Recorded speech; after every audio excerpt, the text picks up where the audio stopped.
Ready? Okay, everyone, we're about ready to start. It was hard.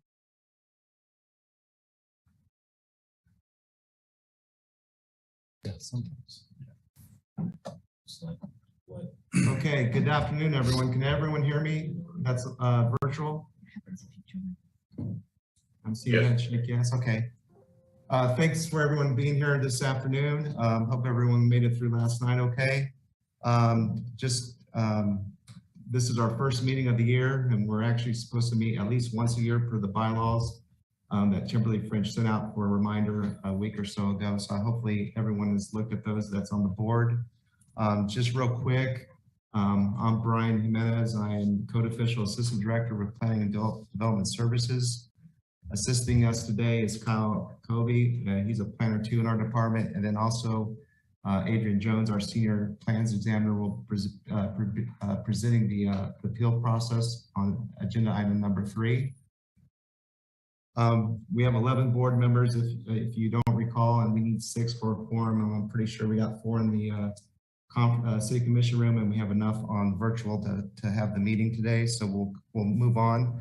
First item up is attendance. So I'll do a roll call to make sure we can record who's here and who's not.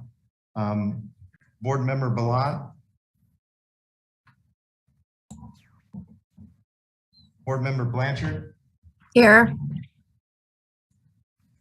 Board member Brunin. Here. Board member Berger.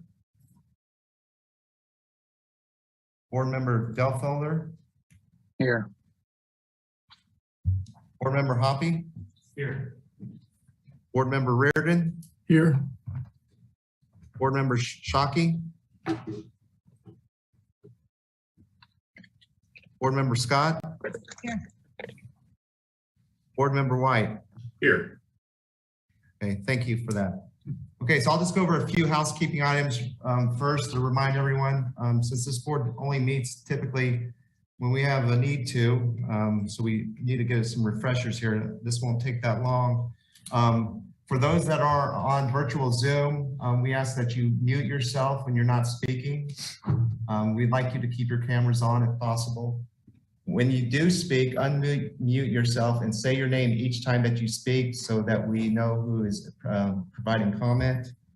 This meeting is being recorded and broadcast on City's YouTube channel and cable channel 25. So just remember to mute yourself when you're not talking. That way we don't have any background noise and everyone can hear fine. Any questions on the protocol on that? Okay, thank you. So the first thing we're going to do on item 1 of the agenda is we're briefly going to go over some of the bylaws of the board. Just to remind people, I'm not going to go through each section and bore you on that. I do encourage you, if you haven't looked at that, to look at that at your convenience to make sure that you are up to date on that. But basically, section 2, the purpose is you are the appeal board to determine whether appeals that are brought before you are interpreted correctly by the city staff that has issued a code decision based on numerous things. That can be electrical, mechanical, plumbing, structural. It's also important to note that this board also hears appeals of the city's property maintenance code. Also the city's long-term and short-term rental licensing ordinances. That might be far and few between, but I wanted to highlight that you're also the board to hear any appeal on those 3 codes that aren't involved typically with your building construction. Our Article 2 on Section 1, that just basically tells us that we should have no more than 11 voting members, and then it lists which type of member we should have, and our board fulfills that currently right now. Section 5 talks about the staggering of terms. When a term is expired, we will notify, or about to expire, we notify the city manager's office, and then the city commission, or specifically the mayor, will start the appointment process to fill those empty seats. As I mentioned earlier, we are required to meet once a year. At that time, we are required to nominate a chair and a vice chair. So here in a few minutes, we will do that process of election. I think Mark Stogsdale was our chair last year, and he's no longer on the board. So we will start that process over today.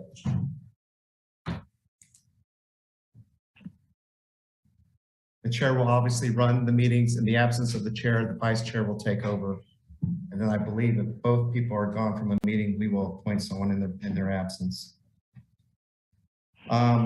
We have a liaison. Typically in the previous, I think that's been Adrian Jones. We'll stay with Adrian in that capacity. He'll be our lead liaison between you and the city staff. And then briefly talk about attendance. Section 2 talks about having 2 or more excused absences or 4 or more absences for any reason during 1 calendar year. So we want the attendance at all possible. I know everyone's busy, but typically we meet 1 to 2 times a year. So we try to give everyone plenty of notice and give you many options where we can try to get at least, you know, a quorum here, or in the best case scenario, everyone attends.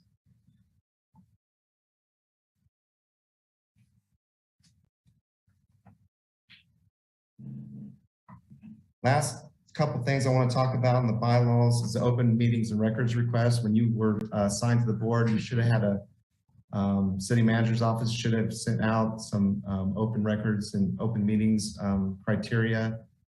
Basically, when you start meeting with more than 1 person without the notice of the board, we can run in some open records, open meeting violations of the Kansas statutes, so be aware of that.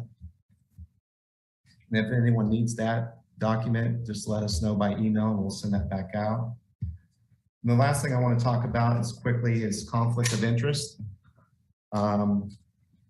If you have a conflict of interest on a matter on the agenda, the proper procedures to notify us and let us know either by email or phone call and tell us why you believe you have a conflict.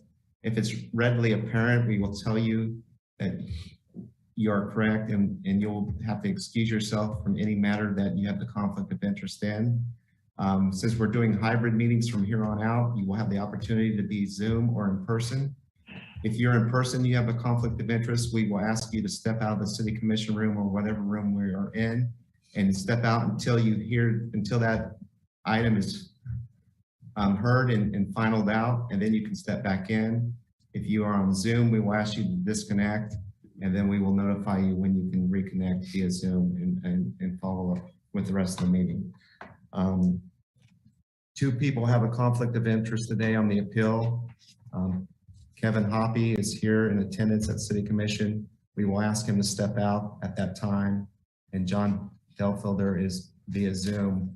We will ask him to disconnect at that time. Is there any questions on that? That's a very quick overview of bylaws.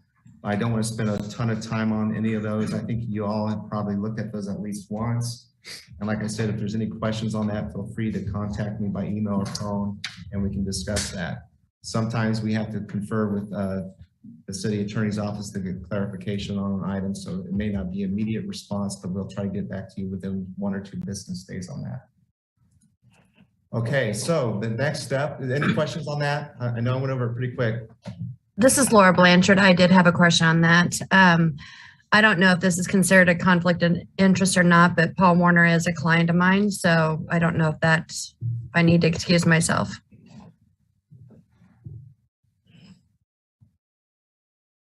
It's a good question. Brian, I would actually have the same comment, and I had the second item that I also wanted to mention that I did not conflict, but our firm provided the structural design of the building's renovation, I believe back in 2019. It was a previous phase, but it was on this building. Okay. Well, I don't have the state statute right in front of me. We might be able to have to look that up. Brian, if I could say something. You know, with this group of tradesmen and designers, I think you're going to constantly run into that conflict. You know, if I have multiple clients, and Sure. I don't know, you know, when we put the question forward or talk about it, would it be something where if a board member to not particularly work on the project? I mean, that's just, or something like that, or. Yeah, without going into too much detail, Member Blanchard, can you just expand on that a little bit for us? I've just worked with Paul on previous projects, and I don't think we have any active projects under design currently. But I have not worked on this project. Okay, I think that's good clarification. I know with other members that have notified us of conflict, without going into much detail, it's specifically to this project. Okay, and then would you like to expand, Member Bruno? Yes, I would add that we do currently have multiple projects active with Paul Warner's office. We have not worked on this specific building with Paul Warner, though. And Brian, if I may say, this is Warren White. Also, the same situation as everyone else. I do work with both the builder, the customer, and Paul Warner, all three. The way I look at it, conflict-wise, this particular item we're dealing with has nothing to do with the rest of the work I'm doing on that building. So therefore, I'm looking at it like I do not have a conflict that maybe an attorney would say differently. Exactly what was stated before. I think everybody on here is going to have work with almost anybody that's ever going to have an issue on here in one way, shape, or another. Member White, I concur with that assessment. It's really hard to get every board member free of any type of prior relationship with an appellant. I think at this point we will proceed. I think if you do not have a direct connection with the project that we are here to discuss today on the appeal, I think we are good to go. As always, we will confirm that at the conclusion of this meeting and go forward. Anyone else have any potential conflicts that they think they needed to advise us? Okay. I'm new at this, and many of us are, so I think in the future when we have our next one, which we will, just try to let us know as soon as possible, so you can give us an email, and then we can dissect each response, and we can make sure we can get on the front end of this. So we learned that on this, so we'll make sure that we ask you guys that type of question when we send out the agenda. Does that sound okay to everyone? Okay. Okay, we'll move on to item 2 of our regular agenda. At this time, I will accept nominations for chair of the board, which will be a year appointment from this date moving forward. And then we will need to see if we have any other nominations after that, and then we'll get a vote of board members to elect the chair, and then we'll move on to the vice chair. So does anyone have a nomination for a chair for 2023?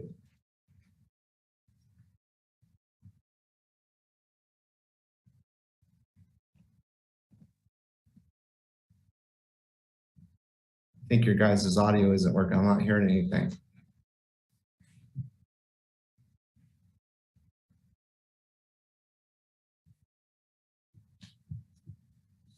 And let me just say, the bylaws say we have to have a chair and vice chair, so we can't move forward until we do.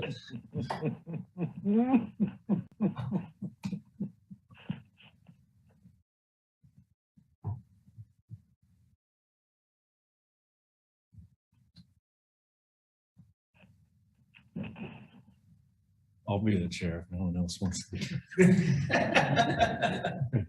I'll nominate Eric. There's a nomination. Okay, I have a nomination of Commissioner Jade by Commissioner Scott. Do I have any seconds on that? Second. Okay. Seconded. By Board Member Hoppy. Okay, now we'll take any other nominations for chair.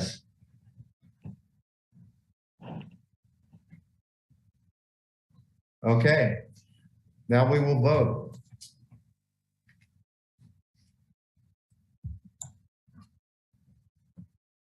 Board Member Blanchard, Yes. Member Brunin, Yes. Member Delfolder, Yes.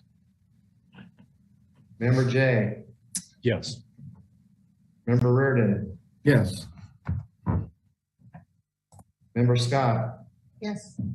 Member White. Yes. Okay, that motion passes 7-0 unanimously.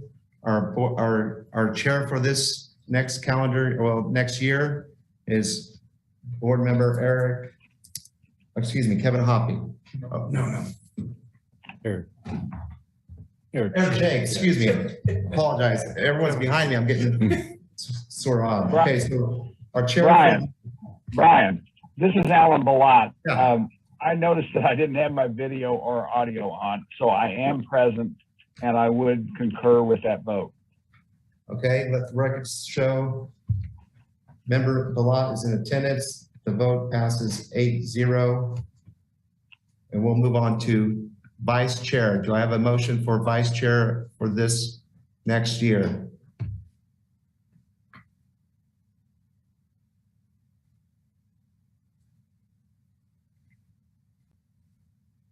So I would volunteer to do that. I'll second. Okay, there's a self-nomination by, No, it's not working. You would have to. I'll nominate Sarah Okay. Jane Scott. yeah.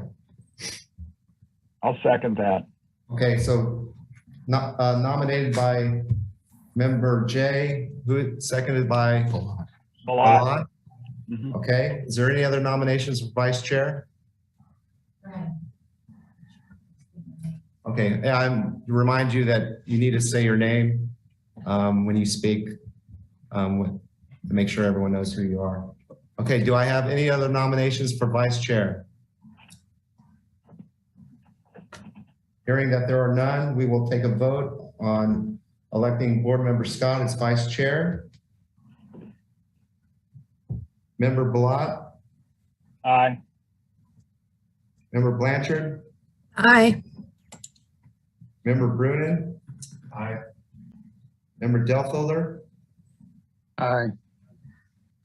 Member Hoppy, Aye. Member J, Aye. Member Reardon, Aye. Excuse me. Aye. Member White. Aye. Okay, that motion passes unanimously as well, 8-0. So the chair and the vice chair have been elected, and they will now lead the future meetings if we have any for the next time we do this, okay? Any questions about that process? Okay, now we'll move on to our main reason why we're here is to conduct an appeal hearing for the property owner's representative for the property located at 728 Massachusetts, also known as Logie's, regarding the denial of a code modification request for section 1030.1 of the city's adopted International Building Code, also known as the IBC, and amendments thereto. Your action today, after you hear from city staff and the appellant or any other public comment, is to determine basically if the city correctly interpreted and applied the code in this case. The board cannot change the code, cannot circumvent the code. Basically, the codes that were cited, you need to make a determination if we accurately interpreted and applied the code to this case. Before I turn it over to Adrian Jones, you have a staff report, you have a code modification denial letter, you have the applicant's request for the modification. You have some exhibits from the applicant, which include some pictures and sketches as well. At this time, I'll turn it over to Senior Plans Examiner Adrian Jones for his presentation. The way this will work is staff will present. If you have any clarification questions, you're free to ask Adrian that. At the conclusion, when you have no other questions for Adrian, we will let the appellant speak and present their documents to you. And then when that is over, you will then, as a group, discuss among yourselves. And then at some point, you will make a the chair will lead the discussion about making a vote on whether the city staff correctly interpreted the code or not. That's in question. Any questions about that process? Okay, thank you very much. I have a question. Let me see. This is Alan Balot. Thanks, Can you Al. see me? I can hear you. We can't see you. Okay, heck, you don't need to see me. You say that we can't modify the code. We can only decide whether staff interpreted the code correctly or they interpreted it incorrectly. But yet a citizen can come in and ask for a modification of the code. I'm unclear on those two items. Speak to that. Well, my name is Adrian Jones. I'll address that, Alan, in the presentation, okay? Okay. My name is Adrian Jones. I'm the Senior Plans Examiner for the City of Lawrence. I was part of the plan review staff along with Chief King and Captain Fussell that reviewed the plans for this particular project. I've acted as an ex officio member for different code boards since 1995. I've served in those roles. So, and it's always been a pleasure working with the boards. This is kind of odd, kind of being half remote, half here, but hopefully one day we can all get together soon. And I think this code appeal process is a fair process for the regulating our city codes. And we encourage any applicant or building permit applicant that as a final issue to get these resolved, that we do go through this process. And it's been it's worked very well over the years. So I am going to do a short presentation. You all, you have your documents and you've read those in depth. I don't think it's necessary for me to go through and read those all over again. So I'm gonna give a short presentation. I'm gonna tell how we got here. I'm gonna talk about some of the codes that are related to this particular project, this particular issue. I am going to give our reasons for denial, and then I'm gonna make some counter arguments to the reasoning behind for the code modification request from the applicant. So how do we get here? April 13th, Paul Warner's office submitted a building permit application to remodel Logie's, a downtown restaurant and office building. The scope of the work for that project was to provide an occupied roof on the second floor. It was to reconfigure some office spaces, and it was to turn one of the businesses on the second floor to a second floor apartment.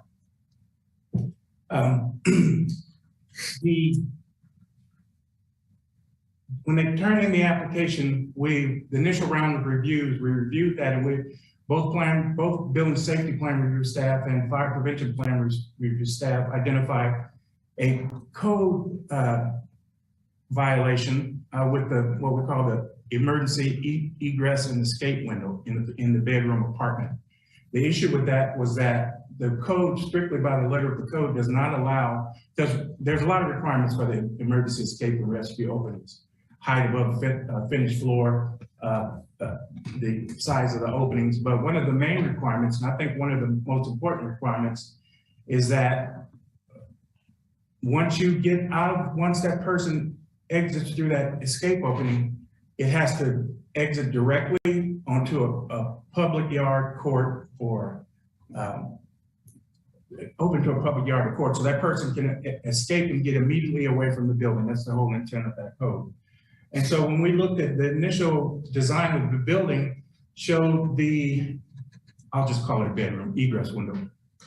Showed the egress window coming out onto the occupied roof. And so that was identified immediately as a code violation.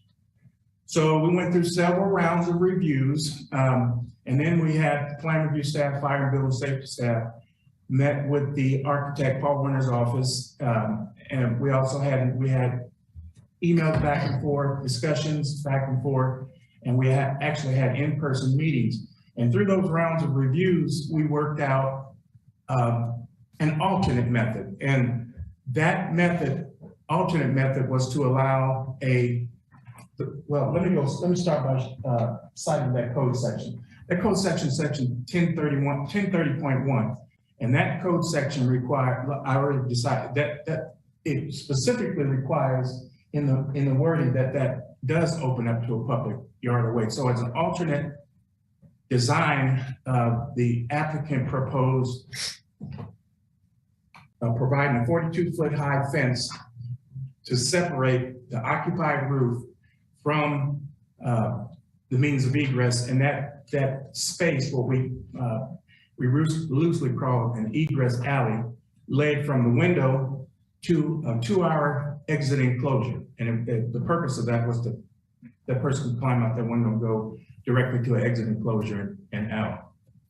So when we identified those two and came up with that revision, it was approved by the building safety plan review staff and the fire plan review staff. And that was one of the final items to get that resolved to issue the permit. So it was approved as an alternate method from the direct, strict letter of the code. So, that's where we are. That's how we got here. The applicant, after the permit was issued, they submitted a code modification request to basically eliminate that exit alley and go directly across the roof, directly across the occupied roof to the exit enclosure.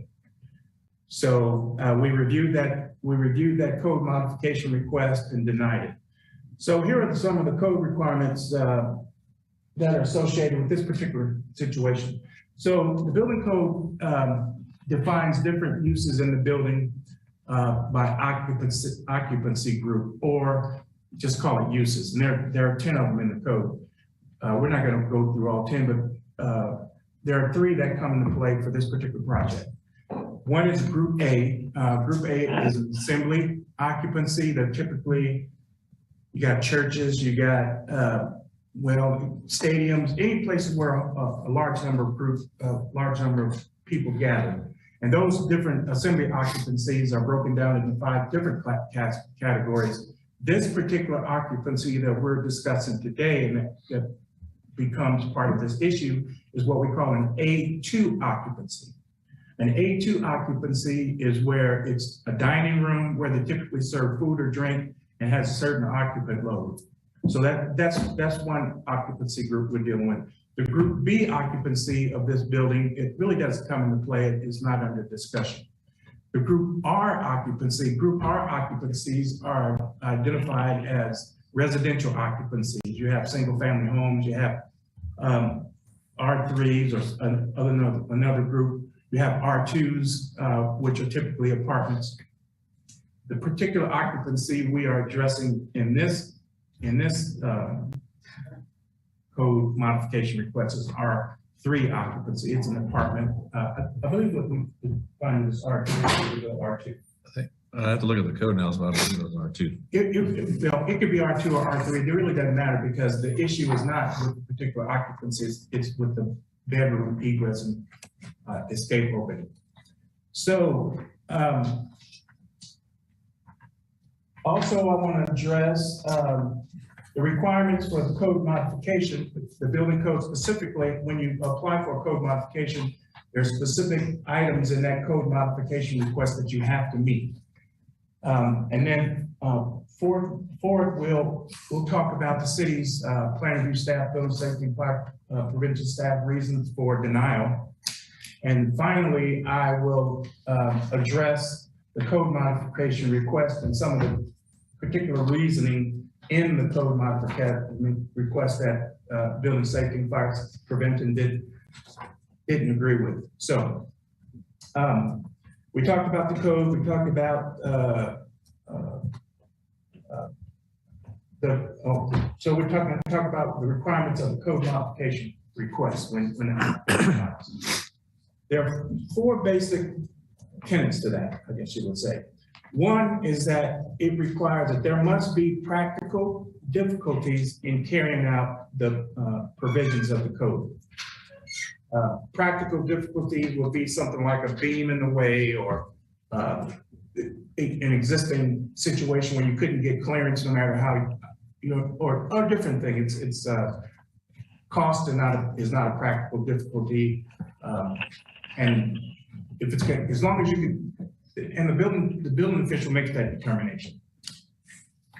And then the building official needs to find that there are special individual reasonings that this code modification request would meet. Third, the modification request must be in compliance and with the intent of the code.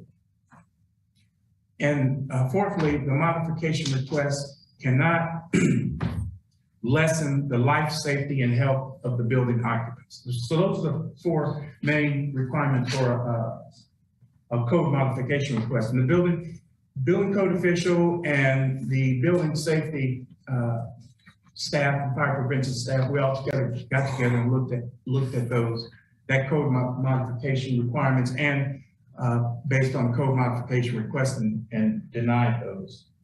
So, so here are the reasons for denial on this particular this request, and they are contained in Brian's letter to staff, and you can follow through with that if you want to follow through with that. But I'll just hit on the important parts. So one of the reasons we denied this is because the plans that were approved would not have been approved and were not approved as this modification request. Basically, what this modification request is saying is that they want to go back to what was originally submitted without the safe, unobstructed pathway to the egress opening. So that was one of the reasons we denied it. You know, we had an agreement, we agreed on an approved set of plans. Now you build it, now you want to come back and go back to what was previously and clearly denied. And it, as a matter of fact, that the way the plans were, they were denied outright initially because they didn't meet the intent or the letter of the code. The building official did not determine that there was no practical difficulties in constructing the project according to the approved plans. We looked over it, the applicant made some reasoning, and we during the review process, and we looked at that and denied all of them. The modification as required was not in compliance with the intent of the code. Section 1030 is pretty clear, we feel, as a building official, we feel it's pretty clear. When you come out of that rescue, egress, and remember now, this is not only an egress one, but this is a rescue opening so that fire prevention staff can get in there and rescue people. And so having someone go across a roof to an exit opening, we think that that's directly opposite what the intent of the code is. The intent of the code is to get out of that window and get away from the building. Going across and this is why I brought up the code requirement for A2. A2, once we determine the occupancy of that roof was an A2, we determined that to be A2. A2 can be a dance floor.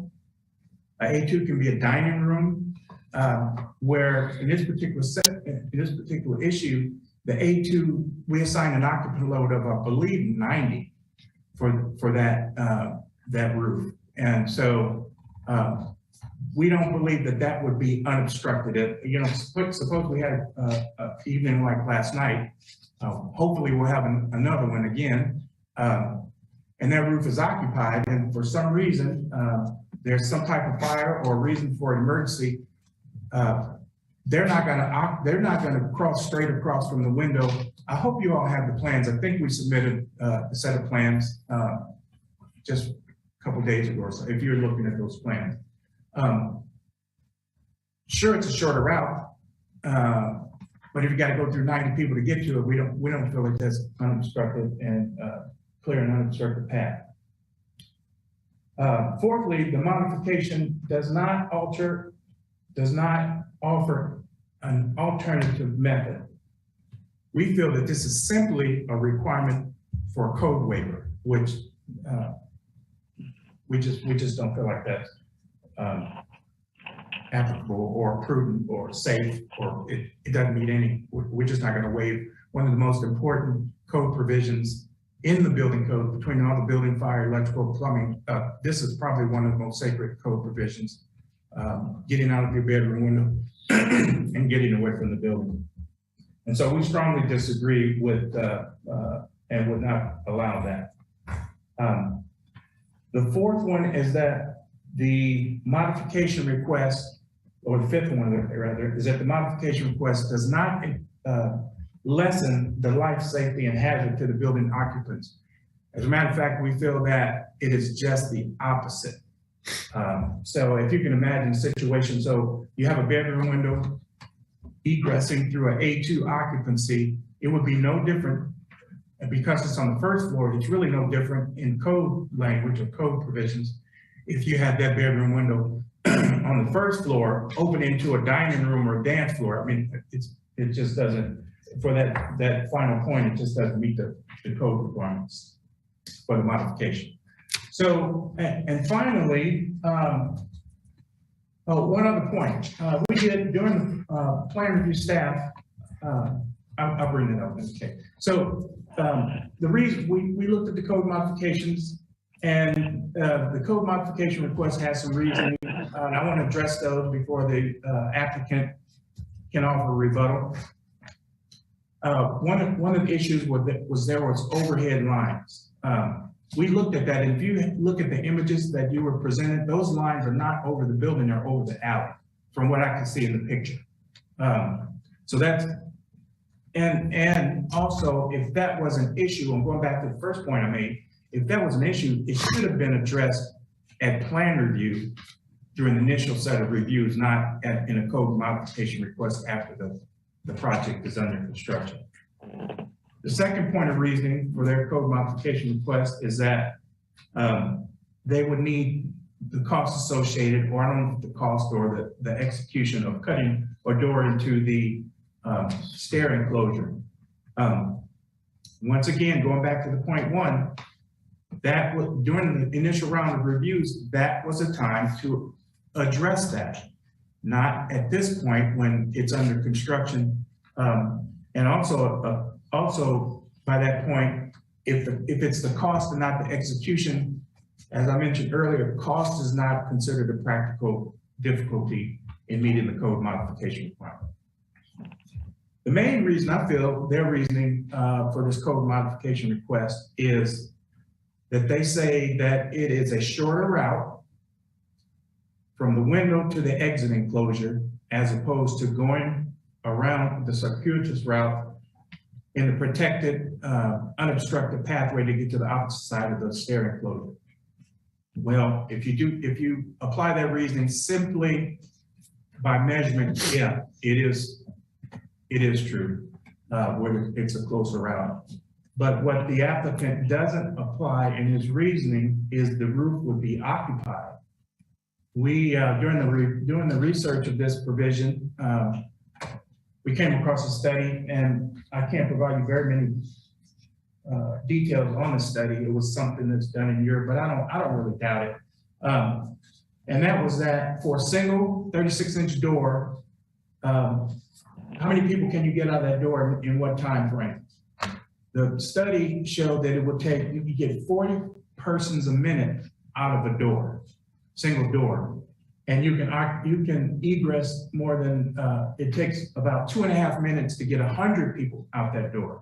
Now, I'm kind of reluctant to throw the worst case scenario in there, but it happens and we have to protect for it. I think all of you are aware of the station fire, and where people were 15 feet from that door, but they couldn't get out because it was packed closed. And we know there's all types of studies to show people's behavior during emergencies. So yes, it's closer, but that's if you're just going right out the door, no obstructions. You know, I think in the in the proposal, in the modification request, they said was, I think it was 165 feet to get from the window around to the other side of the exit enclosure. I went outside this morning before I came to work. It stepped off 165 feet. It took me 27 seconds to walk it. So as opposed to, 40 persons per minute. I mean, we just don't, we strongly disagree with their reasoning that it's safer because it's closer. It just doesn't take into account the roof being occupied. And I don't know if I mentioned earlier, but the occupant load of that roof is 90. And the other point of reasoning is that, I don't know if they actually put it in the code modification request, but it was brought up during the discussion of the reconfiguration, was that only the manager, assistant manager would occupy that apartment. And that's been presented to the building safety department on a number of different occasions on a number of different projects. And the answer to that question is always, the codes are based on the building design, not policies of the current owner or the future owners. So we cannot apply code provisions based on it's based on building design, not whether they're going to just lease it to the manager or lease it to who else ever in the future. So that's kind of where we are, our reasoning behind the denial. And just to basic sum it up, we had an approved plan. We had an agreed upon approved plan by the building owner, the building safety staff, fire prevention safety staff, the architect's office, and we feel that it's not right, prudent, or code compliant at this point, specifically code compliant, to go back and alter that design. And we are strongly against waiving the code in this particular case. So that kind of sums it up. If you have any questions, I'm going to be more than happy to answer them.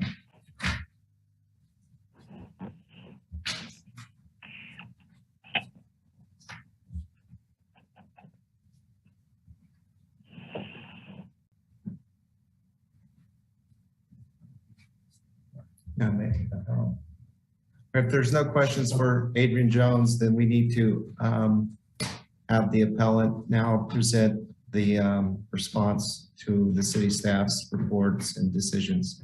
Can we ask questions of Adrian later? Yes, you can. Okay. Alan, I'm sorry, Alan, did I address your comment about can you repeat that question? I'm so sorry. Can I ask you questions later? No, I'm talking about previous that I was going to address. Oh, I'm still unclear because my impression was that we cannot modify the code, or we can't do anything but determine whether staff has interpreted it correctly or made an error, whereas somebody else, an outsider, could come in and make a request for a modification to the code. And then my extension of that question is, if the modification were successful, does that modify the code in perpetuity? No. Okay. Or is it just for that case? Last question for that case. It's just for that individual case. Okay. A modification request is a modification of the code. Say, for instance, in this particular case, where the code requires open directly onto a court. Mm-hmm. That is an alternate, as opposed to waiving a code or coming up with another code provision. But no other code provision was provided. Okay. So wait a minute. I'm not still clear. If we were to grant a modification for this particular instance, it would be only for this particular instance and would not apply to future situations similar to this one. Yes, it says right there in the language of 104.11, there's special cases for this particular instance. Okay, all right. So we're not modifying the text of the code by any action that we might take? Nope. Okay, that's all. Member Blah, I could read the code section language out of the code if it would help you on your limitations of authority, if you'd like me to do so. No, Brian, that's fine. That's okay. Fine. Thank you.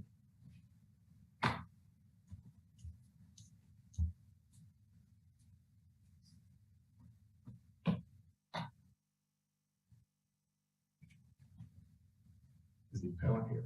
Yeah, there's Paul.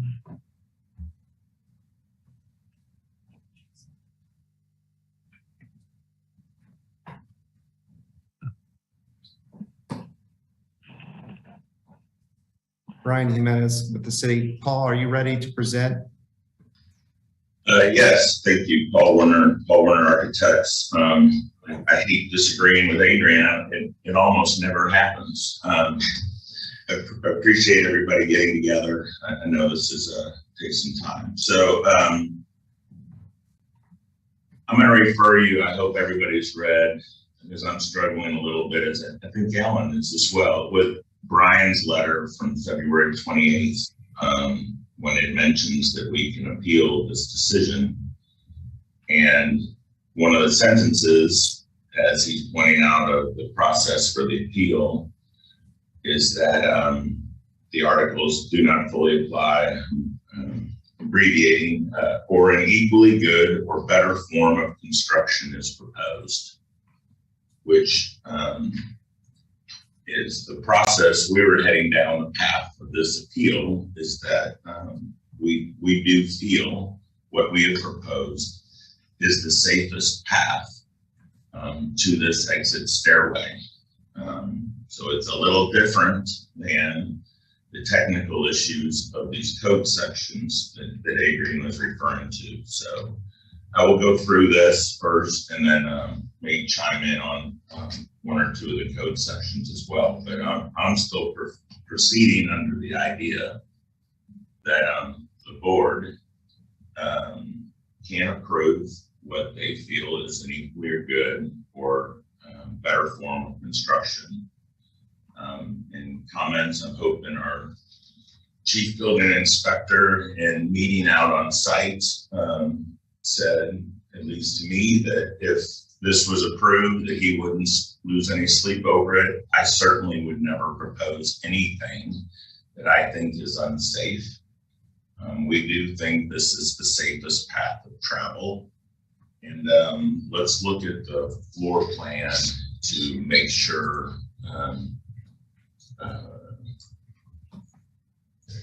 proposed or whatever, the big one. But yeah. Can everybody see that? Nope. No. Nope. Oh, you gotta let me share a screen. Who has the? It should. Okay, now can you see it?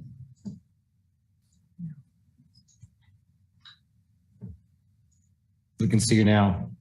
Everybody got it? Just over by the front door. So the first part, I want to make sure everybody understands where this apartment is, and I understand Adrian's comments regarding that.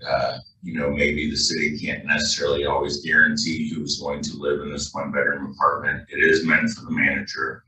I understand their concern. But at the same token, it is just one unit. It is essentially attached to a bar below it, a bar next door, and it's sometimes a roof deck. So with all of the apartments available downtown, well, obviously at this moment, we couldn't guarantee it. We could make it a restriction if that the board felt that was important to be required to somebody that is tied to Logies. But at the same token, it's not exactly the most desirable one-bedroom apartment downtown.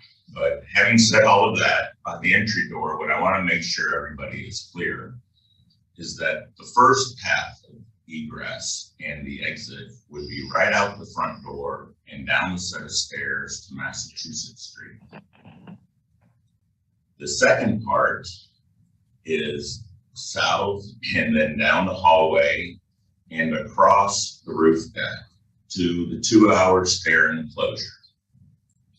Yeah. I would call it the third egress path would be this egress window that we're discussing. And I think it was probably on site where Brian's comments got hammered home a little bit more, that the reality is the egress path out of that window, however we take it, is going to the same stairway where the hallway is egressing the second exit out of that apartment. So we're getting to that stairway one way or the other in a variety of ways. The stairway is clearly the safest path down to the alley. No argument. The power lines, we can show you pictures. We know what some of them look like in the alley. Maybe they were closer to the building than we expected. That was part of the reasoning for where all this came from, but clearly a 2-hour stairway enclosure all the way down to the alley to egress at grade is the safest form of travel. Adrian, while we're there, maybe we can come back to 1030.1. I didn't get anywhere. This was all in the middle of COVID. I did meet with the fire department. I never got to meet with the building inspectors. Certainly, we like doing in-person stuff better than this. But 1030.1 for a group R2 occupancy, and I don't want to put you on the spot. You can read it while we're sitting here. The emergency escape and rescue window for an apartment of an R2 occupancy with 2 means of egress. I'm not sure the egress window is even required. The statement, the exception allows group R2 occupancies located in stories with only 1 exit is where the emergency egress window is required. So I will continue and talk about a little bit about this, but as we move forward, and if it's something about maybe the board having to find that maybe there was a mistake made, I'm not sure the emergency egress window is even required. But continuing down this path, and you said it, I would agree with everything you said, that the egress window, if that had to be used, it is about the immediate access to the quickest, safest location. Let's look at that. And I guess what I don't understand is if this was an alternate method and an alternate method can be approved, it would seem like this alternate method could just as easily be approved. The distances, so to check ourselves how we got here, we hired a consultant that we luckily don't have to use very often. Cindy Geyer, she is a fire protection engineer consultant. She was a fire person. This is all she does is review codes, looks at this stuff, and that's who we had to look at this to see if we were missing something. And at the end of the day, I feel that we were. So as her code, we didn't necessarily call it a code modification request at the first time. We were just asking for a safer, easier, quicker path to the exact same spot that we were already getting to. According to her letter, as she points out, we're about 48 feet away instead of 112 feet.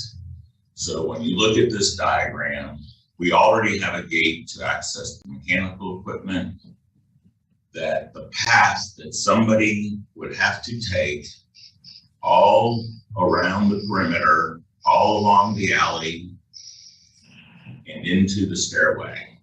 You're going to the exact same stairway. Before I forget, I will point out, I don't believe we ever used the word cost. This is not about the money. They have put a great deal of money into the building. I will add, it's obviously fully sprinkled, monitored fire alarm. It is a 1-hour rated floor, ceiling, roof assembly.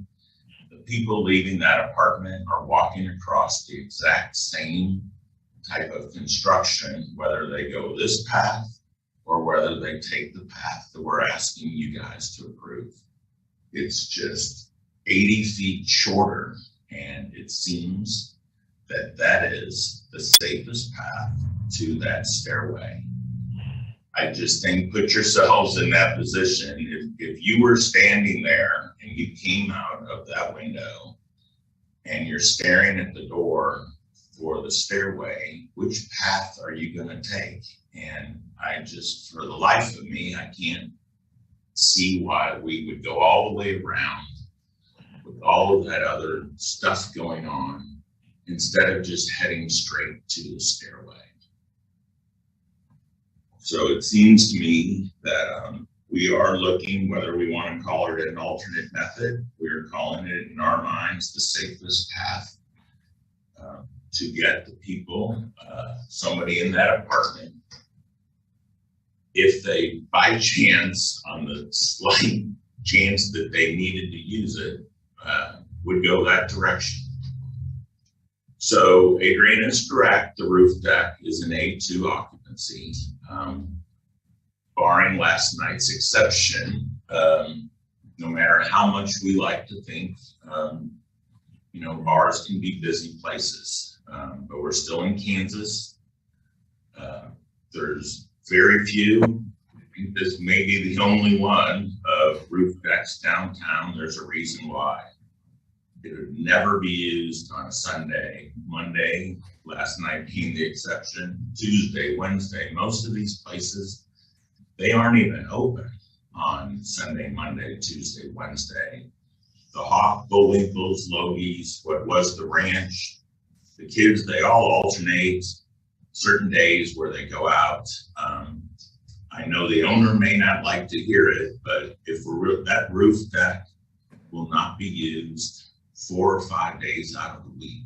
And that is only when the weather permits it. So, well, you know, we don't like, Adrian started bringing up some examples of things that can go wrong. I mean, this is a safe building. It is. The 2 other exits are providing the access.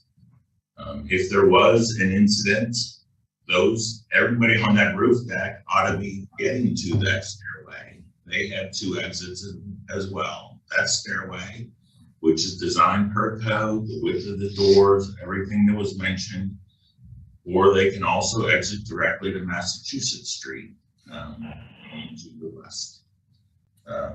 So having said all that, I think we're looking for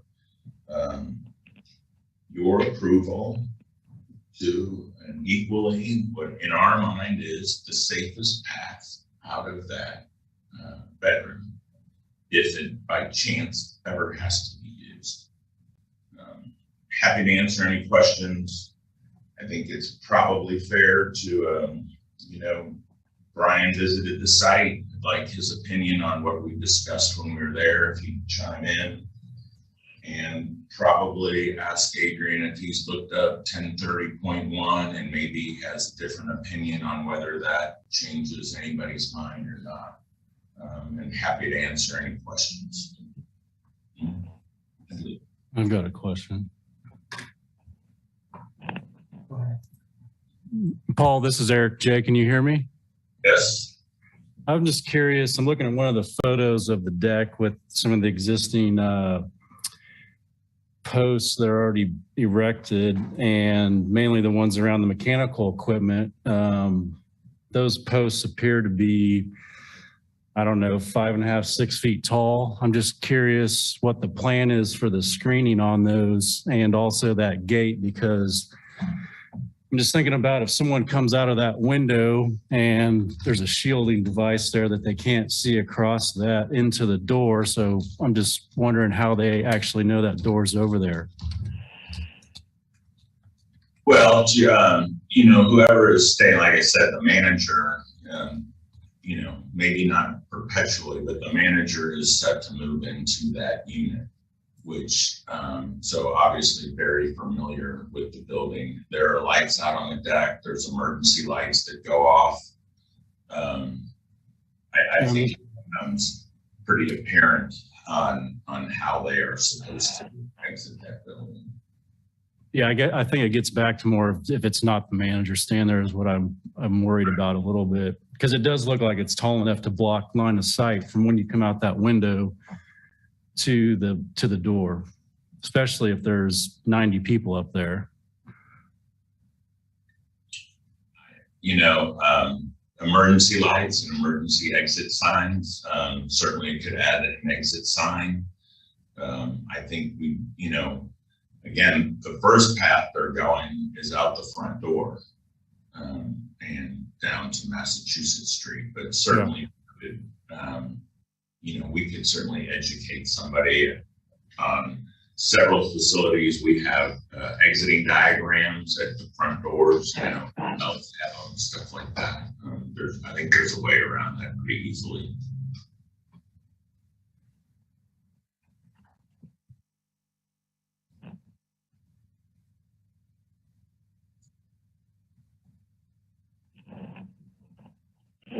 Paul, this is Sean Reardon. I do have a quick question. You sort of just answered one of them, that the pathway for both the A and the R occupants will be well lit or lit per code, correct? Correct. Identified as far as exiting. Did you figure the single door, the 1 3-foot door that's closest, is that size for all occupants of the floor or just the 91 of the roof deck? It is, so the only other occupants, it's all office uses that I think is like 12 people. So certainly it's the roof deck is the big number, and that door is sized for it. So the other, your short answer is it is sized for all the occupants on the second floor, but it is the real number of occupants is on the roof deck. The offices is such a minimal number, it doesn't really affect that. Okay, I just want to clarify that that door is set to have potentially everyone on that floor, including the R. It is, and it also all those both doors going both directions have panic hardware, so that's not an issue. And exit lights and emergency lights. Okay, thank you.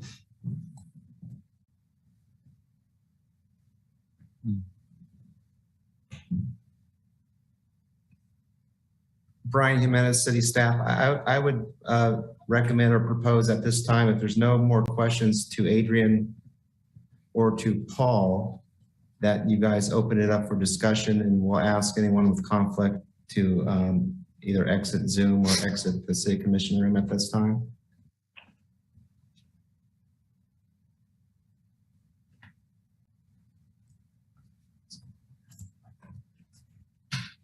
This would probably be the opportunity for the chair to make that motion.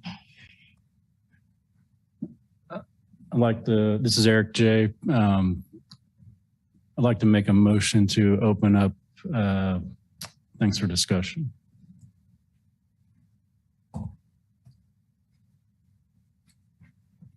So no one else this is Sean Reardon.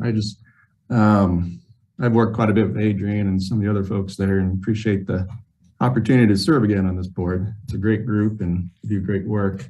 I'm going to just ask kind of a contrarian question. And I understand that we're maybe intense to see if we're actually interpreting to the code as it's written. But I just want to ask a simple question. Is the R occupant any more important than the A occupant? Point being is if the person from R is in the area with A, do they have priority to escape versus the A occupant?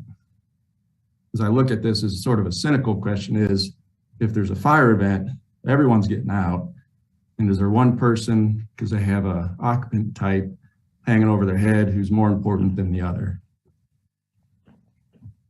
Well, there's a chart in the code in regards to the level of hazard means of egress. But there's also a code section, which I can't remember the section right off the top of my head, that says you from one occupancy group cannot exit through another occupancy group unless that occupancy group is accessory to one another. And that code provision is, say for instance, you have a business office, and within that business office, you have a large conference room. Well, if the conference room is large enough, it would fall under separate occupancy and have to comply with different code provisions, but that conference room is accessory to the business. And so if you had to go through there, it would be permitted under that exiting through intervening rooms chapter and code provision. This particular case, the R occupancy is not accessory to the A2 occupancy. So even after all the other discussions regarding this, that code provision will prohibit you from exiting through another occupancy. But there are levels of hazards, and I think, Sean, when I looked at it this morning, the R and the A were in the same hazard classification. I may be wrong on that. Okay, and again, this is more maybe a philosophical than a strictly by the book. It just the person, and I get if you're exiting through a fireworks factory, that's probably a bad idea. But if the person in the A, once they've gathered in the same space, I'm sorry, the person from the R, they've gotten out of their window and they've reached the space with the A, presumably everyone in that A space wants to get out equally as much as the R person. Why does that R person have, is given priority to have their own separate special path if they all are able to exit? Well, there's general requirements and there are specific requirements in the code, as you probably know, Sean. This particular case, 1030, is a specific requirement provision for sleeping rooms. Now, sleeping rooms have different hazards. If you're in an A2 occupancy, hopefully you're standing on your feet. It depends on how much you drank that night, I guess. Hopefully you're standing on your feet and aware, but the code recognizes A2 occupancies as places that serve food or drink, and it applies a different threshold or code provision to that A2 occupancy. The R2 occupancy, they can have an R2 or R3, but there are specific code provisions for sleeping rooms. Now, there's a specific code provision for sleeping rooms because the code recognizes that they're going to be sound asleep and be late to respond to emergencies. And so that's why it assigns an extra hazard to that sleeping room. Because you'll be asleep, you'll be slow to respond, as opposed to an A2. So yes, they could get together, but that code provision 1030.1 says when you come out of that window, you should be able to get away from the building immediately. And so, yeah, you can combine and then everybody's kind of fighting for the same door at the same place, but that's not what the code says. It's our interpretation that that's not what the code says. And we follow that specific language for sleeping rooms and emergency escape and rescue openings.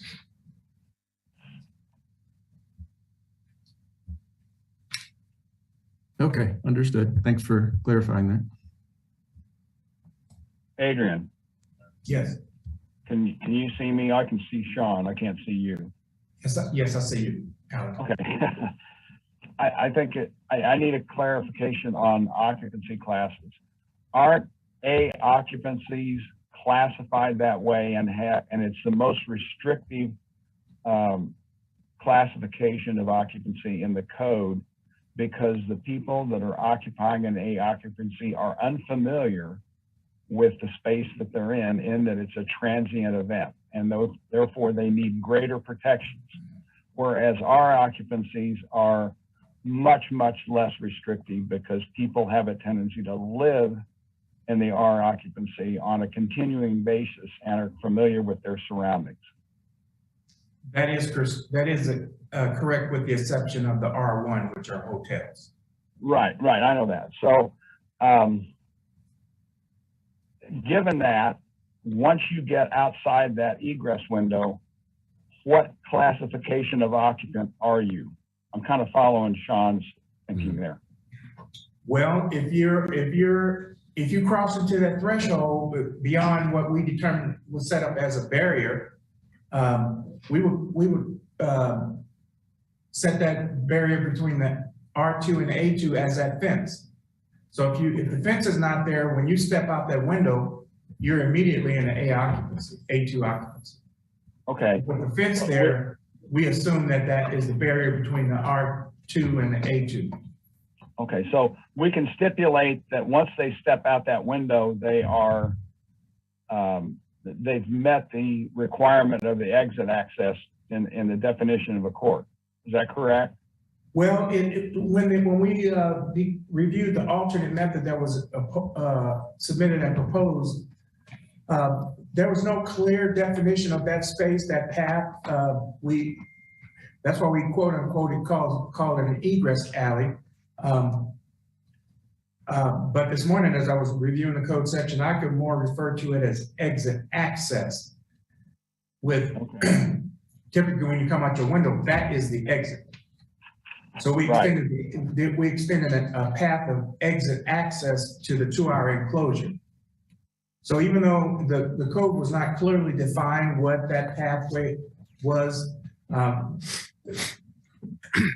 the applicant called it an egress court. We kind of disagreed with that because there's a definition of an egress court. We just defined it as a clear and unobstructed exit access to the exit door enclosure, and did not assign it an occupancy. Okay.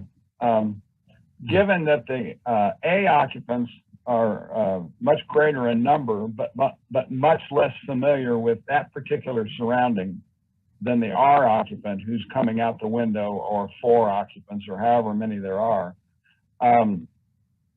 why are those 4 occupants coming out of a sleeping room or an R occupancy in greater jeopardy than the less familiar A occupants on the courtyard deck? Before they come out of the window, Alan, or after?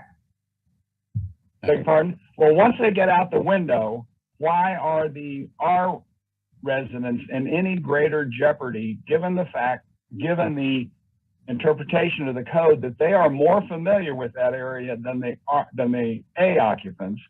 Why are the R occupants in any greater jeopardy once they get outside that window than the A occupants? And then once again, we come back to, is the fence there or is the fence not there? If the fence is there, then I believe, and I think it's our collective interpretation, that they are in a greater jeopardy because they're competing for that means of egress to get to that one exit. If the downstairs, there's been discussion about whether the downstairs, the number of exits that are open to the apartment occupant. But the whole point is you should have choices when you come out of that door, your apartment door. Right. Or you should have an extra choice when you come out of your bedroom window, egress window. So I'm hoping I'm understanding what you're saying, Alan. I'm saying that I think it's our interpretation that if they mix with the A occupants, then then there's a fire inside the apartment, or there's smoke or something coming up the stairway, where, we have to assume all these different scenarios. But if that apartment door is blocked, right, the roof occupants are not going to go back into the building with smoke into it, right? Right. And then the apartment dwellers, they can compete with that one exit, that one occupied roof exit. It's just our interpretation that it's. I understand. I think you've interpreted the code within the 4 corners correctly of the code. Okay. Let's get to your comment about behaviors during emergencies. Let's be practical. You come out of that window and you look at a door that other people are going to. Are you going to jump the fence or push the egress bar on the fence and go for that door? Or are you going to try to find your circuitous route around that? What I see is a special exit access for a small group of occupants, and you've kind of made the most familiar people in the building with the area around Uber exiters, as opposed to the A occupants who are familiar with the area and are headed toward the door. Right, I would agree. I'm with trying to you. get down into the actual practical. I know you've interpreted the code, but let's look at this practically, you know, about life threat to life and what a person is how they're going to behave in this particular situation. Well, I would defer to fire prevention. I'm not the expert on how people react in fire. I would hope that Chief King or Captain Fussell would have something. Well, you were the one that said it. Real quick, Brian Jimenez, I just want to remind everyone that even though Adrian's referring to you as Alan, I'm sorry. we need each board member. It's a pain, but we need each board member to state their name before they speak again when that conversation's happening. I'm sorry, Brian. I didn't. I'm having trouble pushing my buttons. They won't respond. So I'm Alan Balot. Just a reminder. Yeah. It's tough to do. Right. Staff. No, you're forgets all right. the You're time. right. Yeah, and sorry that was probably most of my fault there. Well, a little bit I know about behavior during emergency is completely unpredictable. The things that people do, and I can probably go back and pull up some studies or something like that, but I wasn't prepared for that particular question. Adrian, I can speak to it if you wanted me to real quickly. And you, Chris King, sorry, fire prevention, City of Lawrence. Adrian is right. Predicting people's behaviors during an emergency situation would be next to impossible. I think that's why the codes, the standards have been evolved over hundreds of years to provide that safe environment, that safe egress, whether it's an emergency or whether it's active or passive. Those things are built into the code to provide those things.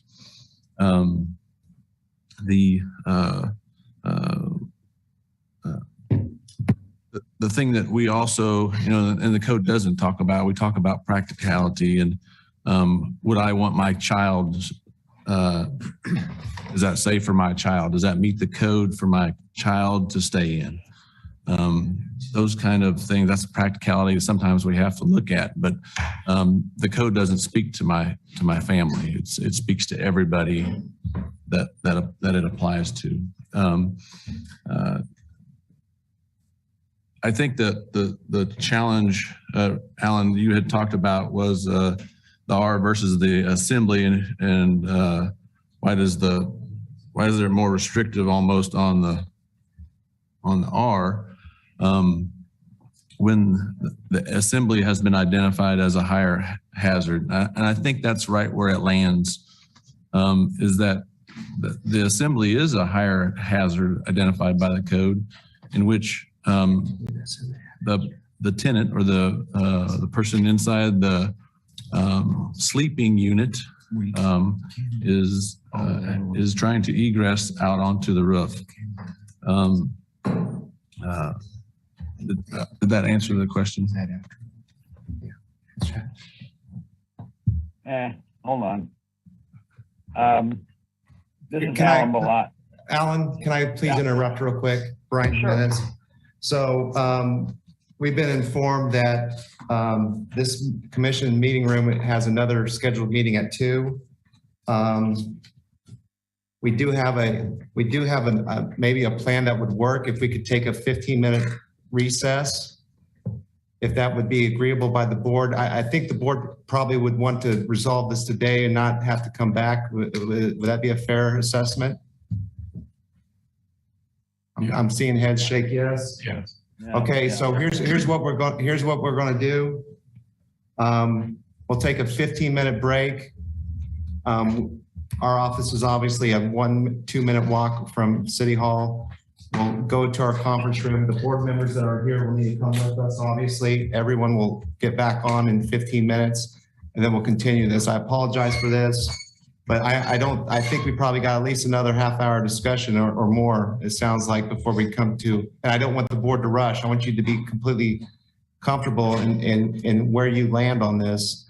So if it's agreeable, You know, this is many of our first meetings, so I apologize for this little hiccup here. If everyone's agreeable, we will take a break of 15 minutes. We will move to our office over in Planning Development Services and we'll reconvene. May I continue my discussion with Chris King after we reconvene? Sure. Yeah, we'll continue right where we left off, Alan. Okay, all right. So what do? Log off and then join the meeting again? Kyle Kobe with planning. Yeah, stay logged in for now. I'll give you an update if we need to. I'm figuring this out in real time, so bear with me for just a second. You should be able to stay logged on. I'm going to try to get logged in over there. I'll leave this up for now. I'm going to mute and turn my video off, and I think we'll try to work it that way, but I guess just stay posted just in case something changes. Okay. Okay, at this time, we'll take a recess, 15 minutes, and we'll get back on.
We're not quite ready to get started, I don't think.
Okay, Brian Jimenez, city staff. Okay, so once again, apologize for that inconvenience. It looks like Kyle here has got us ready to move forward on this. We'll start with board member Balat, continuing his questions to Adrian Jones and Chief King. Want to make sure the Helen is back. Yeah, Paul, are you here? Yeah, we probably need, Paul may have stepped out. Yeah, we need him here. If everyone that's in attendance could just go back to their camera so we know you are in attendance, I'd be appreciative. Or raise your hand. Or yeah, raise your hand on the Zoom application and let us know, or visual, that'll work.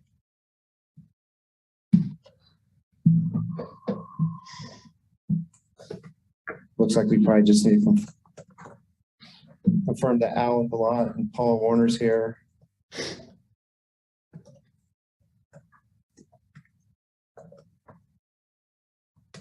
It's hot in here.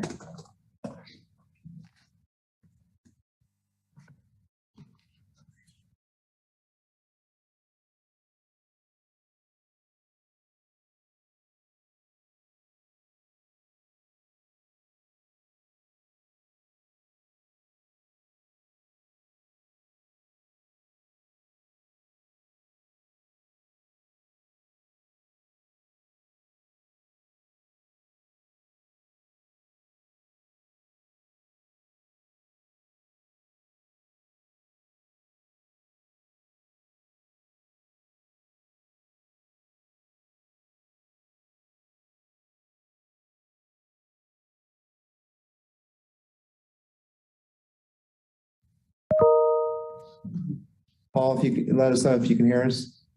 We're all good. We're all good. Thank you. Okay, well, we're actually really speedy. We're a little less than 15 minutes, so we're waiting for you to come back online.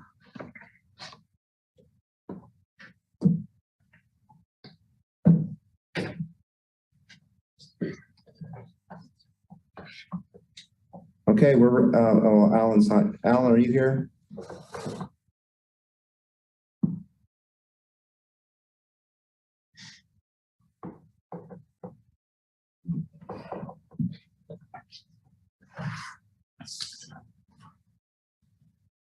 talk to Warren. They said a bunch of fire pictures in this back.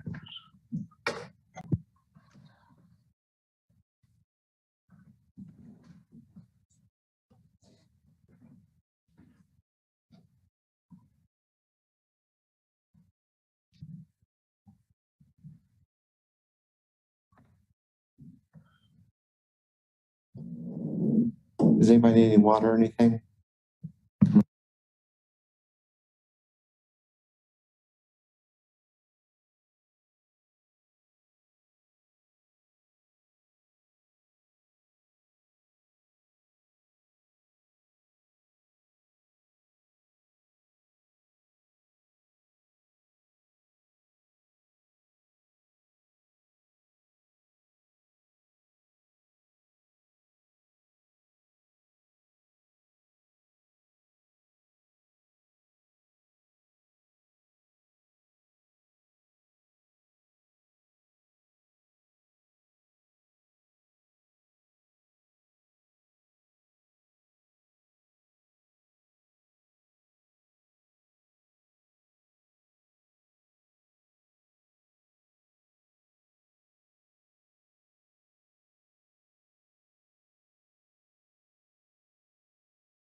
I know it's. All right, can everyone hear me? Yes. Okay, Brian Jimenez, city staff, thanks for your patience once again. Alan, if it looks like you're unmuted, so if you want to continue your conversation with Adrian, go ahead, and then we'll continue from there. And Chief King. And Chief King. Actually, it was with Chris. Okay, Chris is here. Chris, the point I wanted to make was that occupants are least likely to be familiar with the space that they're in need of exiting. And that is why the code provides them more opportunities for exiting a space in case of an emergency. Our occupants are more familiar with the surroundings of their space and are therefore not required to have as many restrictions or additional exceptions for exiting. And the point I'm trying to make is I look at this picture from, it looks like above on the roof above, looking down on the whole deck and right above the egress window, the person that comes out of an RA occupancy is familiar that that exit is right across. He can see it. And this circuitous route that's been created to comply with the code, which is correct, it really isn't the safest way to get out of there. That's the point I'm trying to make, nor the quickest way. Yeah, no, and I fully recognize that all, Alan, as well. I think that we would all agree that, or could agree that the code says it needs to get to the public way. What we have done in all other downtown apartments in a similar scenario, the difference in this one is that there's an assembly in the middle of the roof. By code, everyone only needs to get that person to the edge of the roof, essentially, and then they would lower themselves down. But we have initially approved an exit access to the opposite side of the stairs, and by getting to the stairs, then we're outside, right? And I think the code also recognizes those R occupancies and identifies those openings needed in sleeping rooms, one as a second means of egress out.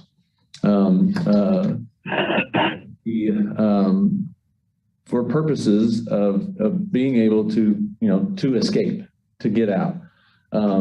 Residential occupancies, statistically speaking, there's probably more fires that occur in residential occupancies. Newer assemblies, new constructed assemblies, the fire protection and the design of them have improved over time. And so those have, depending on jurisdictions or different adopted codes, may be less than statistically speaking. But what the challenge with the assemblies is like typically if there's a fire in an assembly with a higher occupant load, there is a higher injury or fatality that occurs with those type of occupancies, hence the changes with the codes. And so I think we all know that as well. But yeah, no, thank you for that, Alan. I appreciate that. Maybe I'm relying too much on my experience on serving with the Board of Zoning Appeals, but we have a land development code. It's very specific and it covers everything. It's like throwing a blanket over the whole city. But we all know that there are certain situations where something might not quite apply, and that's why we have a Board of Zoning Appeals, is to serve as a safety valve for individual nuances that don't fit necessarily in the code. I see our responsibility as a Building Code Board of Appeals member to be that safety valve, okay? I agree with your interpretation, but I'm just thinking in terms of these are nuances that are particular to this particular situation that this board needs to address, and that's our duty, okay? Well, and yeah, and I appreciate that. And I think that there's a process for that. And I think Brian could speak to that, that process if there was a needed change or a needed alternative.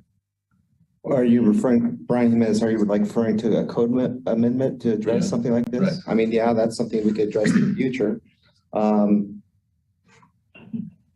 Which is a separate process. I'm not proposing that. I'm not proposing that. And this is why I was confused with the way we were told in the letter that we could only do certain things. That you could tell you, basically, we could tell you were right, or we could tell you that you were wrong, and only an individual can ask for an interpretation and modification of the code. Whereas with the Board of Zoning Appeals, it amends the code for that specific request, okay? And it goes with the land. And I'm wondering, is that our duty? Can we find something different than what staff has recommended and not have to alter the building code? Alan, Brian Jimenez, let me read this straight out of the IBC and I don't know if this will help or not, but this is what it says the limitations of authority are. An application for appeal shall be based on a claim that the true intent of this code or the rules legally adopted thereunder have been incorrectly interpreted, the provisions of this code do not fully apply, or an equally good or better form of construction is provided. The board shall not have the authority to waive requirements of this code. So maybe that gives you a little bit more guidance. That's straight out of the code about the limitations or the scope of the authority of the board. I can't write fast enough, Brian. Can you just repeat 2 and 3 for me? Okay, yeah. Okay, so the provisions of this code do not fully apply, or an equally good or better form of construction is proposed. The board shall not have authority to waive requirements of this code. Okay.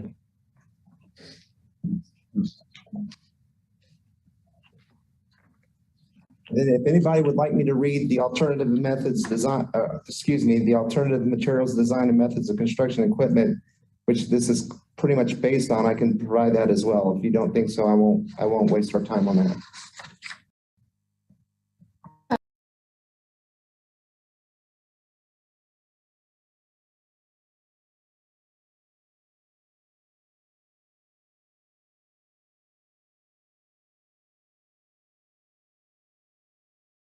Right of way is specifically defined. The accessory, the rooftop is not an accessory or known space to the residential, as well as the residential has no control over that space. If you have a conference room in your office, you have control over the conference room. So anything could be placed, put, happening, tables, chairs, blocking the gate to the residential side. So the residential person isn't being given a better chance of getting out. He's being given his own chance because he has no control over the rest of it.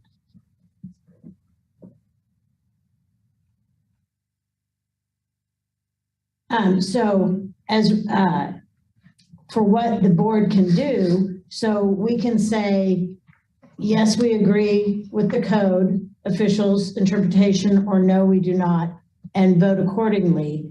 And then the builder group can ask for a different code interpretation. But as a board, we can't make up another alternative, correct? That would be my understanding. Adrian Jones, that would be my understanding.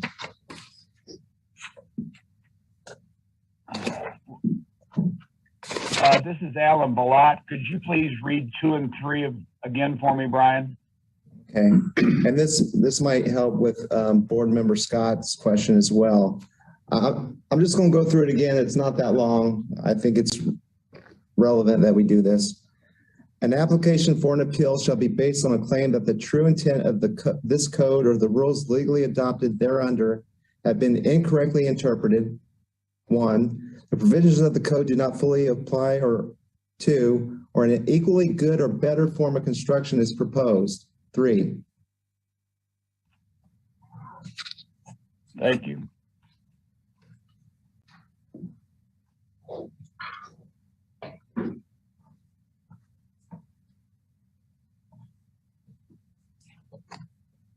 This is Eric J. Chair. I'm curious if that means of better means of construction necessarily means a better plan. Like, how is that interpreted? Have you looked at the commentary, Adrian? If they're asked, I mean, if they provided a better plan and we're saying, no, that doesn't meet the code, that's what number 3 means. Member Jay, could you repeat your question for everyone again, please? Eric J. Chair, I'm just curious in that language of number 3, how it says, you know, is there a better means of construction? Does that necessarily mean that there's a better plan? Because I see a design plan as a different tool than a method of construction. I'm just curious for clarification. Because I think if it means that if it could be a plan, then I think that it's in our realm to approve a different plan under those, that interpretation. Brian Jimenez, city staff. I would say that language is probably can be open to interpretation a couple of ways. I think you could probably, in my opinion, first and foremost, make it apply to the type of construction. The question I think you're asking, can you expand that out or imply that that also applies to design? Exactly, yeah. That's what I mean. Yeah. Okay. Yeah. That's a good question. It says an equally good or better form of construction. Ultimately, that could probably be argued or interpreted several ways depending on the situation. I think not to put it back all on the board, but I think that's where the board steps or decides. Yeah, takes that challenge and makes that determination for us. Well, Adrian Jones, City of Lawrence, I think in the code modification request, that was specifically altered. I mean, proposed. And as part of that modification, like the plan was to exit across the roof, right? That was the plan. That was the alternate plan as opposed to the construction and the egress access. So I would say that the City of Lawrence Building Safety and Fire Prevention denied that. Would that be correct? We denied if it's a method of construction with the gate and the pathway. The alternate was a plan just go straight across. to go straight across. And we presented arguments, that's probably not the best word, that against each item in my presentation, we presented counters to those to that reasoning of those points. One of those points included a revised plan to go across the roof. Does that make sense, yeah, President? Can I expand on that, Adrian, real quick? Brian Jimenez, city staff. So I think Adrian's correct on how we get back to 104.11, alternative materials, design and methods of construction and equipment. So I think it's fair to say, and Adrian or Chris, please stop me if I'm wrong, the alternate design that was submitted was the designated pathway egress out of the window. Fire prevention and building safety. This was before my time, just to let you know, made the determination that that plan submitted by Paul Warner Architects at that time was an alternative design that met the intent of the code. And then what we're saying is when that appeal came in to our denial of that request, well, the new request of eliminating that, we did not think that alternative design was meeting the code provisions of the intent or the intent of the code.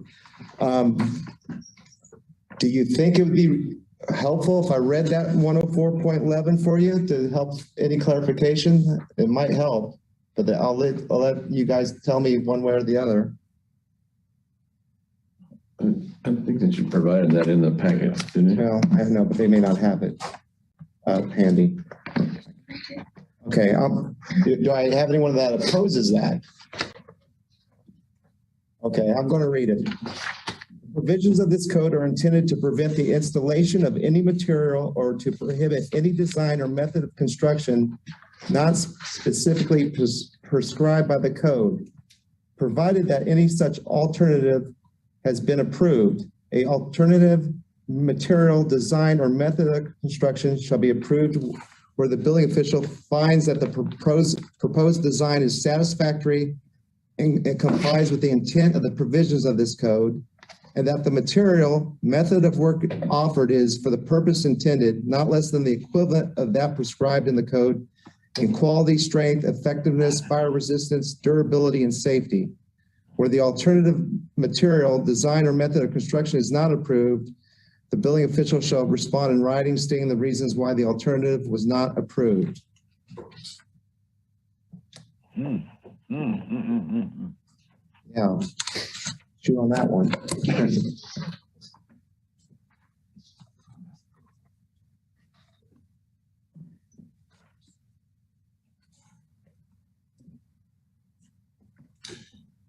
This is Warren White. I'm going to interrupt on that because yes, that is a lot of information right there. I do have a question. If I can regress a little bit back to the alternate pathway, the materials of that show us a 6-foot chain link fence and a 40-inch steel fence around the outside. Am I seeing that correct on the plans?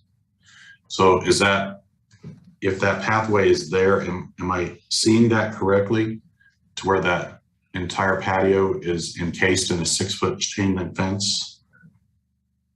I can't remember the details of the plan. I'm talking 42 inches.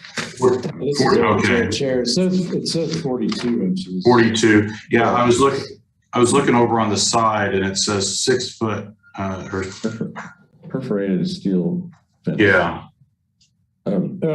There, Jay, Chair, that's the fence around the mechanical equipment that I was asking about. Okay. Yeah. All right. That would make sense. Okay.